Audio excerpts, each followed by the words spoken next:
కనిపిస్తే చాలు అక్రమార్కులు అక్కడ రెక్కలు కట్టుకుని వాలుపై హాంఫట్ చేసేస్తున్నారు. చట్ట విరుద్ధమని తెలిసినా చెరువులను, ప్రభుత్వ భూములను దర్జాగా కబ్జా చేస్తూ భూ కబ్జా రాయలు రెచ్చిపోతున్నారు. బండ్లగూడ నగర శివారు ప్రాంతాల్లో కోట్ల రూపాయలు విలువ చేసే భూములు అక్రమార్కులు దోచుకుంటున్నారు. అక్రమ కట్టడాలపై హడావిడి చేసిన అధికారులు హైడ్రాకు చెరువుల కబ్జాలకు యత్నిస్తున్నారని స్థానిక ప్రజలు ఫిర్యాదు చేసిన ఫలితం శూన్యమని ఆరోపిస్తారు. బండ్లగూడ నగరు శివారు ప్రాంతాల్లో భూ కబ్జా రాయలు రెచ్చిపోతున్నారు. ప్రభుత్వ భూములు, చెరువులు, కుంటలు కనిపిస్తే చాలు వాటిని కబ్జా చేసేందుకు కబ్జాదారులు చేయని ప్రయత్నాలు లేవు. గండిపేట మండలం పరిధిలోని గంధంగూడ సర్వే నెంబర్ 66లో ఉన్న కొత్త చెరువు 4 ఎకరాల 13 గుంటలు ఉంది. ఇదివరకే ఈ చెరువు కొంతమేర ఆక్రమణకు గురైంది. ప్రస్తుతం ఉన్న చెరువులో కబ్జాకోర్లు రెచ్చిపోయి పట్టపగలే మట్టి కుప్పలతో చెరువును మూసివేస్తున్నారు.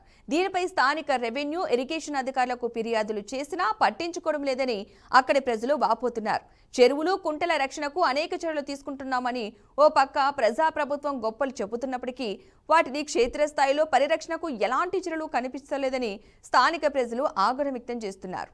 గంధంగూడలోని కొత్త చెరువులో కబ్జా రాయళ్లు ఆక్రమణకు పాల్పడుతున్నారని స్థానిక ప్రజలు ఇదివరకే పలుమార్లు హైడ్రాకు ఫిర్యాదులు చేసినా అధికారులు మాత్రం వస్తున్నారు, పోతున్నారు తప్ప సమస్యకు మాత్రం పరిష్కారం చూపడం లేదని, ఫలితం శూన్యమని అంటున్నారు.